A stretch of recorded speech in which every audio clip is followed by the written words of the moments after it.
guys, I just wanted to record a quick video and give a little update since we've been in Tammy for about a month now.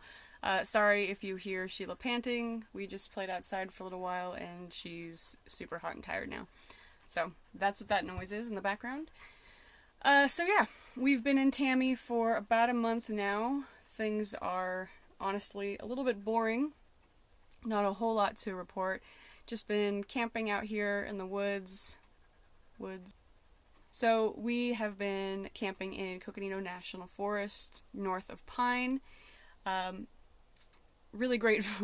I mean, it's a forest. I don't know what to tell you. It's a good forest. I really like it out here. It's peaceful. It's quiet. It's a nice place. It's really pretty. Sheila is loving the freedom. She gets to run loose and chase birds and squirrels, and there are cattle that come through that we are working on her not chasing. They are not my cattle. I don't think ranchers would appreciate her chasing them, so we are working on that. But she does really enjoy seeing them. Her herding dog instincts come out, and she's kind of trying to round them up a little bit, which is adorable, but a no-no. So we are working on that, but she is really enjoying the freedom. She gets to run around and do dog things, and that makes me really happy. So we're doing good. We're enjoying it out here. For the most part, like I said, it's been really quiet. Not a lot of people have come through. We're kind of back a little bit farther from the road. It's a little bit rockier to get back here, and most people don't want to come this far. I do, so here we are, and we're mostly alone, so that's nice. We've had a few people walk through or drive and kind of turn around. They realize it doesn't go much further and go back out. But other than that, it's mostly us and animals. I have no complaints there. I shouldn't say that. I do have one complaint. This past weekend, we had some neighbors. They were farther down. I mean, we couldn't see them from our camp. Like, I could see their lights through the trees, but, I mean, it's pretty far. I did know they were there, though, because of the constant engine revving all day long and the music playing, which is fine, whatever. They're here to have fun, too, and it's the daytime. It's not a big deal. So I could hear them down there. I knew they were there, but didn't really matter. And then this was Friday night at about 11 o'clock. I'm sleeping, and they decided that this was a good time for all of them on their 6 razors to come drive through my camp. And it wasn't like just through the road that passes my camp. It was like through the camp. You know, they kind of came off the road a little bit and went between some of the trees, 15, 20 feet from the motorhome, which sucked. It's noisy and loud with the engines anyway, but they also have those light bars across that go up and down the sides. And they were jamming some music really fucking loud. So that was a fun way to wake up. A little bit terrifying. It's basically pitch black out here at night, nice and dark, and when suddenly the entire trailer, or motorhome I guess, fills with light while you're sleeping, it's a little scary at first, but we were fine. After the initial heart attack, I realized what was going on, and it was okay, but a little bit rude. So that was kind of annoying, and then that was Friday night. Saturday morning, I got up really early. I had to go down into town to work. There's too many people up here on the weekends that the phone service dies, so I have to go down into town to work on Saturday because I can't get my internet to work. Not a big deal. So I was leaving about 8 a.m., and when I got out the road toward where their camp was, I found that they were camped in the road.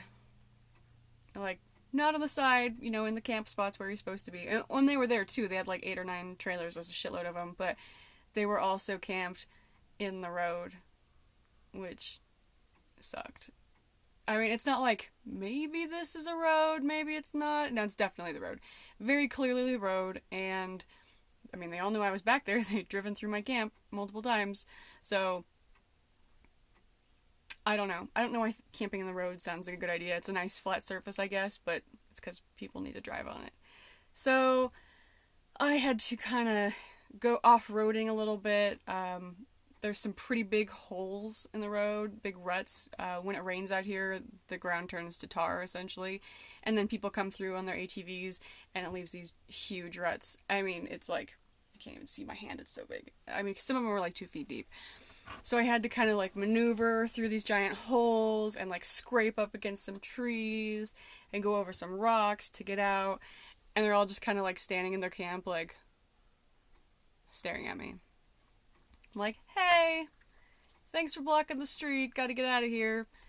So that was exciting. But we got out, it was fine. I didn't scrape on anything, besides the sidewall and the trees, but it wasn't too bad. So it was okay, it was just annoying. I did notice driving through their camp that there was a lot of garbage everywhere, cans and bottles and wrappers and stuff like that. So when I came back Sunday morning, or afternoon I guess, they had left, which was nice, but they did leave behind a lot of their garbage, which is kind of what I expected. Based on the fact that there was so much garbage on the ground while they were still there and no one had picked it up, I didn't think that they were going to go around camp and clean up before they left, and I was right. So on our way in, we stopped. I let Sheila out to pee, and I kind of picked up the trash. So don't do that. Don't be an asshole when you come camping. Clean up your garbage. Don't camp in the street. Try not to drive through people's camps in the middle of the night. Just a couple suggestions. So that was pretty much the most exciting thing camping-wise that happened. I did come back. I went into town in the middle of the week to go run an errand and pick up some mail, and I came back, and there was a guy in a pickup truck in my spot. Like, it's my spot. I own this spot. I know. It's the forest, it's nobody's spot, but I'd been coming to this spot, and I'd come around the corner, and it was like, ah, shit. Someone's there. And so I sat there for a second and thought about it, and he was in a pickup truck. He was just sitting in his cab, his truck. He didn't have a tent or anything out. Like, nothing. He didn't have a chair. There was nothing out. He was just sitting in his truck. So I figured he probably wasn't staying very long. I thought maybe he was there to, like, dump a body or something, and I interrupted him. So I took a picture of his truck and sent it to my sister and was like, hey, if I disappear, get murdered, look for this guy. Old guy, white hair, green F-150. Keep an eye out. So I kind of moved down a little bit and set my camp there for the night, and sure enough, he left at like 7 the next morning, so I swooped in and took my spot back. My spot. So yeah, potentially a body dump interrupted, but not too much else to report. We've just been kind of hiking and walking around, exploring. There's a lot of fossils around here, so we find fossils. That's cool. But as far as RV stuff goes, I dumped my black tank for the first time this last week. I know it's gross. I went about a month, and it's not really recommended to go that long. You don't want things to, like, get crusty in there, but I was curious to see how long I could go with one person, and B, I was lazy. I didn't want to do it. And it didn't have a proper hose set up yet. When I went to get one, they didn't have what I wanted, so I just bought an elbow, and my sister and her husband gave me an extra hose they hadn't used, and they didn't fit together, so I wasn't able to dump until I got what I wanted, and I didn't want to just buy random pieces because I knew what I wanted. So it was a whole thing, but I finally got what I wanted, went and dumped the tank. So it's good to know that in a pinch, I can go about a month without dumping my tank. I could have gone a little bit longer, but again, not necessary. It's just good to know. And to be fair, I'm not using it fully, I guess I should say. I pee outside a lot. I'm camping. I like to pee outside. It's fun. So I pee outside often. And it's just me using it, so not a whole lot of use. My freshwater tanks, I have filled up twice, so I can get about 2 weeks out of that. I have 2 water tanks. It came with a 24-gallon, and then the previous owner installed a second tank that's 19. I didn't use the second tank initially, so I got 2 weeks out of 24 gallons. And again, using sparingly. I'm not showering in the trailer right now. Don't worry, I am showering. I mooch off my parents when I go into town and use their shower, and I also have a MSR dromedary bag that I fill with water and I hang out on my ladder. Heats up in the sun, makes a really great shower. I can get, I have a 10-liter bag, and I can get 2 body showers out of that. Really nice hot water, it's really good. I can get 2 body showers out of that, or if I want to, like, wash my hair, I can get 1. So I am bathing, I'm just not doing it inside the motorhome. There was some water damage in there, and so until I can get that totally repaired, I don't want to use the shower. And it makes a good storage room. So I'm not using the water for that. It's basically washing my hands, dishes, flushing the toilet, that kind of stuff, rinsing Sheila off occasionally outside. So yeah, on the 24 gallons, I can get about 2 weeks out of it. I also filled up my propane for the first time since the initial fill. It's a 7-gallon tank, and again, I'm using sparingly. It runs my refrigerator and freezer. I'm not using the water heater because I'm not using the shower, and I don't need hot water to wash dishes. If I do need hot water, I can just boil some real quick. I don't need to keep the water heater going. So, fridge and freezer, I use it for some light cooking. It's pretty hot, so I'm not doing a lot of cooking in here. I'm not using the oven, just the stovetop a little bit.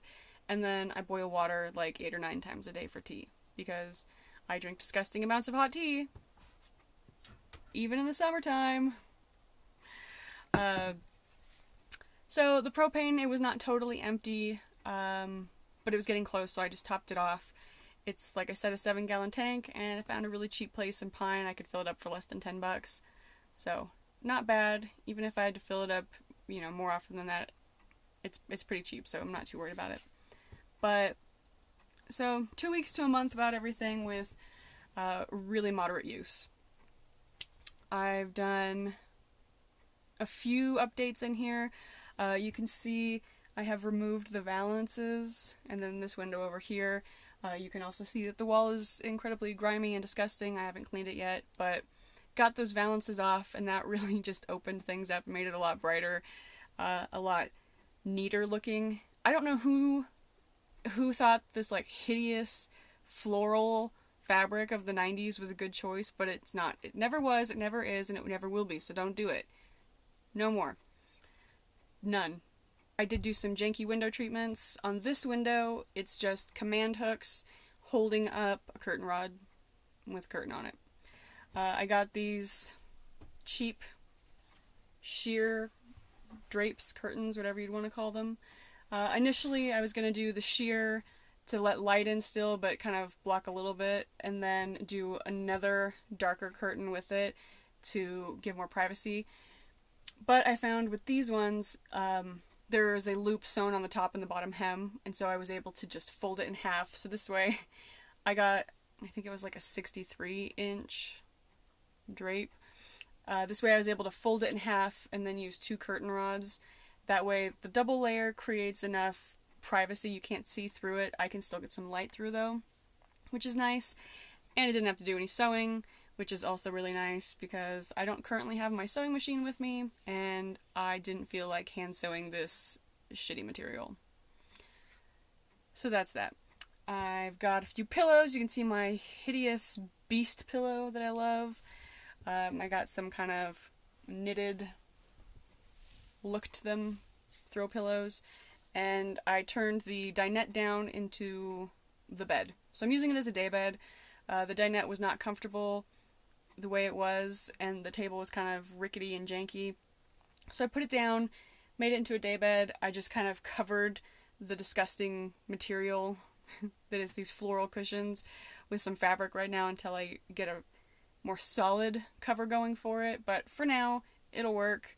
It's much more comfortable this way. Sheila can lay with me. I can kind of lounge while I read or do whatever. And then I have that my computer's sitting on right now. I have a standing desk, so I can fold it down flat, or I can lift it up to various heights. So while I'm sitting, I can work. If I want to stand, I can pull it up higher, and I can do it standing over here. So I've got a nice little workstation, even with the daybed. So that works out pretty well. Other than that, not a whole lot to report. I'm not entirely sure where I'm going next. Monsoon season is starting soon, and I can't stay out here for that. Like I said before, the dirt out here basically turns into a tar pit, and I will be stuck forever. Can't have that. So I am trying to figure out where to go next. My biggest issues are I just need to be able to have good enough phone service that I can use the internet, that I can use my hotspot so I can work. And then also preferably free, because I don't want to pay for anything. So we'll see. I've got to be out of here in the next probably 2 weeks before monsoons really pick up. And on top of that, Arizona's on fire, so who knows what's going to happen with that. Gotta get out. But yeah, that's pretty much what's going on for the last month. I'm thinking about probably painting in here soon. I'm trying to figure out what my next project will be once I get another curtain situation for the back window. I've got plenty of privacy on this side, but the big window in the back is still wide open. If anybody was out here creeping on me, they've seen me naked a lot. Whatever. But once I figure out that situation, I think I might paint this area and then do the backsplash for the kitchen first before I move on to like the bed area and the bathroom, because those definitely need more work as far as repairing water damage and whatnot.